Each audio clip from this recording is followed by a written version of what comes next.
Okay, welcome back to Bounce Around Charleston.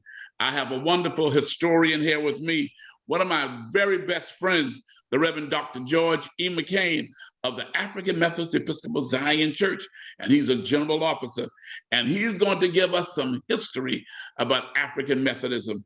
Welcome to Bounce Around Charleston, Reverend McKain. Thank you, sir. Thank you. So glad to be here. Well, Reverend McKain, I am a part of the African Methodist Episcopal Church. You are a part of the African Methodist Episcopal Zion Church.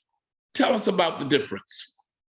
The difference, Randolph, is very basic, so similar, but very basic, and most people don't even know that there is a difference. But the reality is that in Philadelphia, some people that were worshiping at St. George's Methodist Church, down their knees praying, and all of a sudden some consternation arose, and they tried to raise them up off their knees. And Absalom Jones and Richard Allen and others led them out and began a new movement working toward the Free African Society. Similar, a few years later, the same thing, something similar happened. Slaves worshiping with their masters, slaves in the balcony. If there was time for them to come to the altar to pray, they'd let them come to the altar to pray. If there was communion left, they'd give them the communion. If not, you just didn't get any. So their worship was not complete, yet they were learning and yearning for a relationship with God. And so just as they started in Philadelphia, Free African Society became the African Methodist Episcopal Church, just a few, I guess an hour ahead of them in New York. The same thing happened with slaves coming out of the St. John Methodist Church, which is down in the Wall Street area now, still a cobblestone street because of the historic nature. Can you imagine that? Wall Street, Twin Towers, and all that historic financial stuff, and this little cobblestone street, John Street Methodist Church is still there, and that's where we were founded. And we started also an African Methodist Episcopal group because we came out of the Methodist Church. We were Africans, come from slavery. But then they found out there was another group. They added Zion to our name to distinguish the two.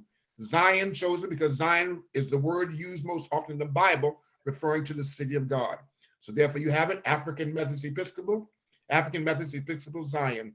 And throughout the land, and as we're on 5 continents, you're on 6, the reality is that God continues to do a great work for us and through us in kingdom building. Wow, what a powerful story. And now, okay, it appeared to me that there was a point in time when the church was ran by men, but now we do have women. My, yes. From the days of a James Varick and a Richard Allen, and on your side, you had Daniel Payne, Morris Brown, and some others. But then there rose up a girl in the crowd on your side of the street named Jarena Lee, a girl on our side of the street named Julia Foote. And these women had spiritual gifts. They were able to teach, understand, and relate to people, helping nurture disciples. And in your church, Jarena Lee, first woman, female ordained minister in our church, Julia Foote, the same thing. And so, yes, women rose then, and it's amazing because not only did they rise to be preachers, but as later years would come, we saw first in the United Methodist Church, Bishop Leontine Kelly out in California was elected and consecrated bishop, and then it happened to us. But it started again with you first in 2000 when the Vashti McKenzie, Vashti Murphy McKenzie, was elected bishop in the AME Church. It took us 8 more years, but in Atlanta, Georgia in 2008, Bishop Mildred Bonnie Hines was elected a bishop in the AME Zion Church. And so, yes, women have had a powerful ministry, and it's not second place, it's not the back pew, but in ranks of leadership. And with all the female bishops that you have and have had, you just buried one and you've retired one, but yet you're retired 2 now. But the reality is God is doing great things in men and women through the African Methodist movement. Well, tell me something. What does the AME and all of these stand for?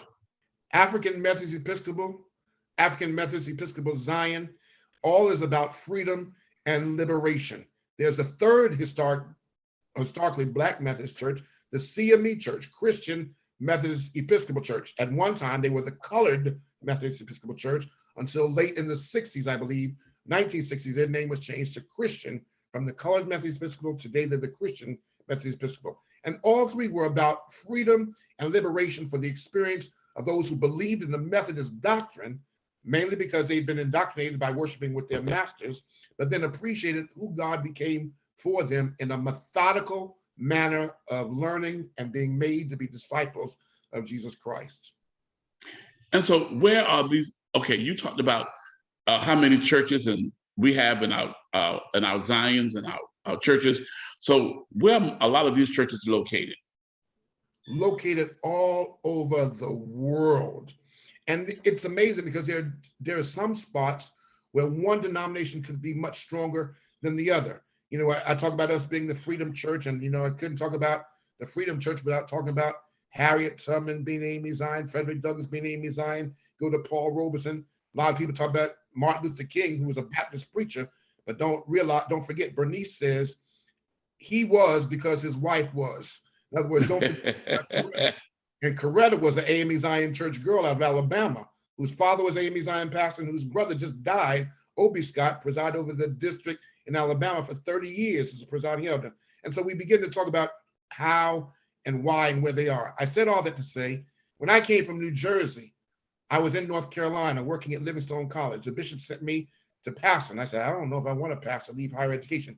He said, I know your heart, McKain. He says, but if you go 4 weeks and preach for me until I can find another one. In those 4 weeks, God confirmed for me it was his will for me to pastor, and the hearts of the people just broke into me. But when I got to South Carolina, I was in Somerville, the Low Country. You know where that is, Miller. And I was amazed that here I am in the heart of Methodism. I see all these Methodists, and South Carolina is unique because South Carolina, I believe, has the largest population of Blacks in the United Methodist Church. But definitely you can't go anywhere without the Super Seventh of the African Methodist Episcopal Church, the AME. If you want to be elected dog catcher in the AME Church, you got to come through South Carolina. And from the Frederick Calhoun James and Mother Teresa until you're very aggressive and just super programming for intergenerational ministry. What Bishop Samuel Green is doing now is phenomenal. But I was there all alone. South of Columbia, we had no other AME Zion churches. I spoke for a district meeting, Charleston District, presiding elder at that time, Alonzo Middleton, and Pastor Josh Gatson. And when I finished speaking that day, he said, McKain, come here, young man. You need to meet Randy. Well, I didn't know who Randy was, but then I found out. Randolph Miller, that's you, you know. God put us together from 1987 as a circle of accountability, as a system of support. We would not have been able to build the AME Zion Church there in Somerville to what it became in my 15 years had it not been for the relationship and the support of you and presiding elder Middleton. I remember I hosted a national convention the year after I got there in Charleston, because of course the hotels in Somerville, and they were flying and busting and everybody coming to this big convention. And I had no help. A few people at Bomb Simple they were excited, prepared, but they were scared, like they never experienced anything like that. But it was the tenacity and the faithfulness of leaders like you joined together because of our Methodist bond that helped make us welcome and make us successful in our coming there for that meeting. And so there's something about it. And again, even with our schooling, our working to build schools, I look at what we had. 2 presiding elders started in South Carolina, Clinton Institute in Rock Hill. It then became Clinton Junior College. It is now Clinton College. Just graduated their first 4-year degree recipients there in Rock Hill. And I look and I said, look what Bishop Green is doing at Allen. Allen was there on that corner across from Benedict, right up the street from USC. And some people could pass by that corner and hardly just wave. But the reality was the pride and the commitment of Bishop Green picked up what the elders left. And now for what is being done at Allen, what's being done at Livingstone and Salisbury, taking it to the next level. And for the program, not just for Allen, but with the Institute of the Seminary now, I'm just blown away with phenomenal works that together we can build. And again, if it had not been for you and Elder Alonzo Milton, we never would have accomplished with African Methodists, whether it was AME, AME Zion. As we taught, we understood we are one. And I thank God for what the doctrine, the legacy can do and will do, is doing now to build people for a better tomorrow. Well, Reverend Dr. George E. McKain, I would like to say thank you for being on Bounce Around Charleston and sharing a wonderful Black history moment for African Methodism. But now, Dr. Miller, before we go, let's share one thing that is a providential, God-sent, directed, some people say joke. Nobody wants to believe it, but when we talk about our legacy and relationship from 1987 until now, 2022, it is amazing that Bishop Mildred Bonnie Hines Yes, sir. Bishop Kenneth Monroe would send me to Greater Unity AME Zion Church in Sharon, South Carolina, up in the heart of York County, northern South Carolina, and then Bishop Samuel Green send you, my, to Greater Unity AME Church. when you want to talk about unity in the place, there's no greater unity than the bond that AMEs have from Holly Hill to what AME Zion have in Sharon, South Carolina. When you talk about greater unity, that means unity at another level. AME and AME Zion. My brother, I thank you for this opportunity, and we look forward to sharing again. You heard it all right here on Bounce Around Charleston, and we'll be right back after this break.